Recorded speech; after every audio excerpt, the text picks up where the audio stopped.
အမတ်တရအနေနဲ့တော့ပြိတ္တကမြန်မာပြည်မိုးဝင်းဆိုကိုတိထားတဲ့ချင်းလေးပေါ့အညာမှာပဲနေတော့မယ်တချို့ကကြလေအညာသားရဲ့ရင်ပတ်ကြီးစိုးပေးပါ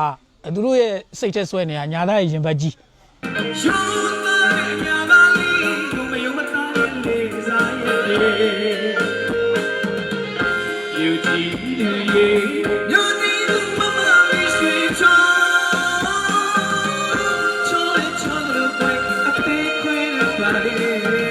ကိုယ့်ရဲ့ဟွာပေါ့မီယိုဖလာလုပ်ငန်းကဆိုင်းပညာပေါ့နော်ဆိုင်းပညာနဲ့အသက်မွေးကြောင်းပြုတယ်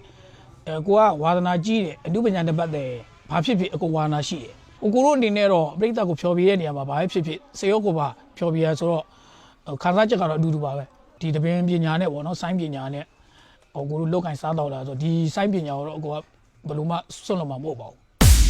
မင်္ဂလာပါညီလေးတချင်းရတော့ညီလေးကထွေးထူးထူးမရှိပါဘူးကိုကအညာသားဖြစ်နေတော့အညာနဲ့သက်ဆိုင်တဲ့ခန်းစားချက်ကလေးကိုစိတ်ကူးရလို့ရေးလိုက်တာပါကိုကစာရေးစရာလည်းမဟုတ်ဘူးလေသိလားစိတ်ကူးရလို့ရေးလိုက်တဲ့နေရာမှာပြိတ္တဟောပေါ့အနေငယ်လက်ခံသွားတဲ့သဘောပေါ့နော်အဲ့ဒါလေးပီတိဖြစ်ရတာပေါ့ညာလာရဲ့ရင်မကြီးအရှင်လက်လက်ခွဲပေးခဲ့တယ်တော်တယ်မှာကြော်ရင်လည်းကိုတချင်းလေးကိုပြန်ပြီးတော့မြင်ရတယ်လေဝမ်းသာပါတယ်အားပေးတဲ့ရောက်ချင်းစီတိုင်းကိုလည်းဒီကနေကိုမိုးရအထူးကျေးဇူးတင်ပါတယ်ပေါ့နော်ကျွန်တော်ရဲ့အညာမှာပဲနေတော့မယ်ဆိုတချင်းလေးတချို့ကြကိုမြင်ညာသားကြီးလို့ခေါ်တာပေါ့ကိုမိုးလို့မခေါ်ကြတော့အလိုကိုချစ်ကြရပေါ့နော်အဲ့အတွက်လည်းအထူးကျေးဇူးတင်ပါတယ်လို့ကိုရဲ့ဟွာပေါ့မီယိုဖလာလုပ်ငန်းကဆိုင်းပညာပေါ့နော်ဆိုင်းပညာနဲ့အသက်မွေးကြောင်းပြုတယ်ကိုကဝါသနာကြီးတယ်အမှုပညာတစ်ပတ်တည်းဘာဖြစ်ဖြစ်အကုန်ဝါသနာရှိတယ်အဲ့တော့ဟာသားကြီးလည်းရိုက်တယ်တချို့ကြမြင်တယ်ကိုလူရှင်တော်လို့တောင်ထင်းတယ်ဒီတစ်တော်တဲ့မှာကိုက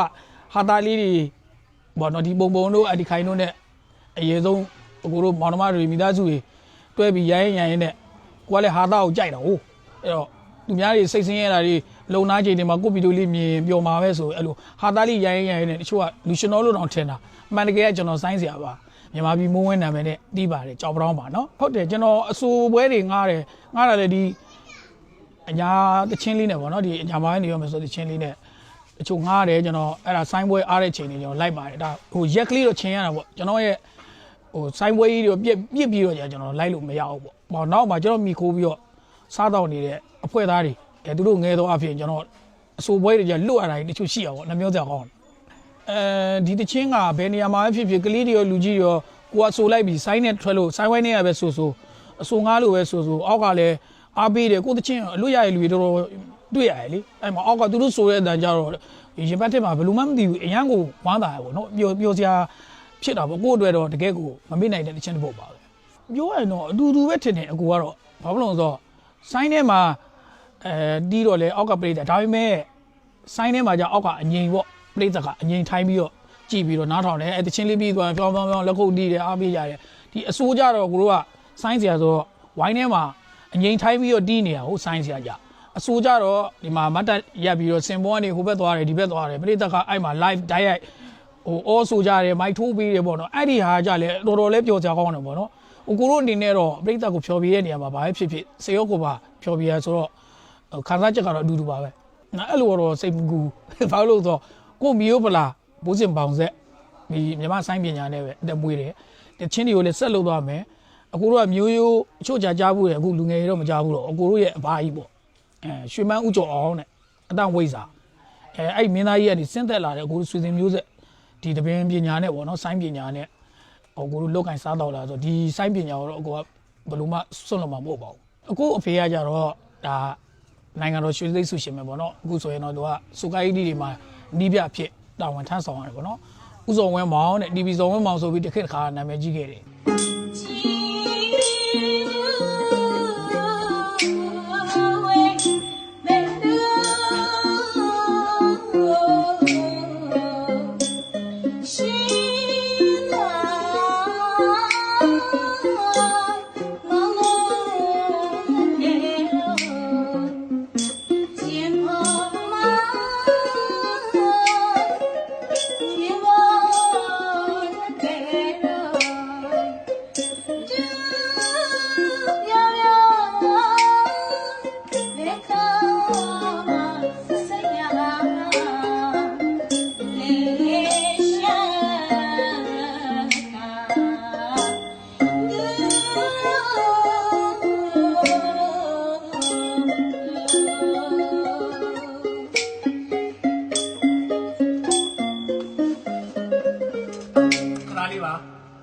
မိတ်ဆက်ပေးခြင်းလို့ပါဗျာဒါကတော့ကျွန်တော်ရဲ့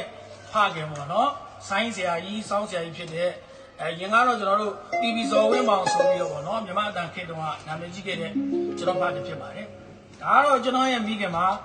နိုင်ငံကျော်အတန့်ဝိဒါမင်းသားကြီးရွှေမန်းဦးကျော်ရဲ့တူမအရင်ဖြစ်ပါတယ်ဗျဒေါ်မူမူစိန်တဲ့မြင်းသမီးကြီးပါဘက်မှာတရှင်းဆိုတာဟိုအကြီးမလေးကတော့ဒါကျွန်တော်ရဲ့ညီမအငယ်ဆုံးလေးဟွာပေါ့တိတန့်ရှင်တော်တော်ဝင်းမောင်တဲ့သူကိုလူပြိုဆိုတဲ့တချင်းလေးကိုလည်းသူ CD ထွက်ထားတာရှိပါတယ်ဗျနောက်လည်းထွက်ဖို့ရှိပါသေးတယ်ဒါလေးကတော့သူမအငယ်ဆုံးလေးပါမျိုးဆက်တစ်ကလေးဖြစ်ပါတယ်တူတူတာတိတန့်ရှင်တူတူတာဖြစ်ပါတယ်ဗျမိသားစုတွေကတော့ဒီနုပညာနဲ့ပဲကျွန်တော်တို့အတန်မွေးကြောင်းပြုပါတယ်အချို့ကျွန်တော်မိသားစုဝင်တွေကတော့အလုပ်ကိစ္စလေးနဲ့မရှိဘူးပေါ့ဒီမှာရှိတဲ့လူလေးကျွန်တော်မိတ်ဆက်ပေးတာပါဗျာအကိုရဲ့အမေကကြတော့စနဖိုးဖိုးကြီးဥရှင်မန်းကျော်ရဲ့ဟွာပေါ့တူမပေါ့တူမဆိုကြတော့တပင်မျိုးရိုးတွေပေါ့နော်အမတွေကလည်းဒါစောင်းပညာရှင်တွေအစိုးပညာရှင်တွေရွှေသိစုရရေးယူပါပဲမိသားစုအားလုံးကိုမိသားစုကစိုင်းဒီဇိုင်းမှာဆိုရင်3ပုံလိုက်ရင်တော့2ပုံလောက်ပါတယ်အဲ့လောက်ပါတယ်ဟုတ်တယ်ကလေးလေးတွေအစားဒီဂီတဒီဟွာတွေပေါ့နော်အမွေပေါ့စိုင်းပညာအမွေဒီအစိုးပညာအမွေတွေကိုလက်ဆင့်ကအကိုတို့အဖေကနေပြီးတော့သင်ပေးတယ်ပေါ့နော်အကိုတို့ကလည်းတစ်ခါကိုတူမတွေအကုန်လုံးသင်ပေးတယ်ပေါ့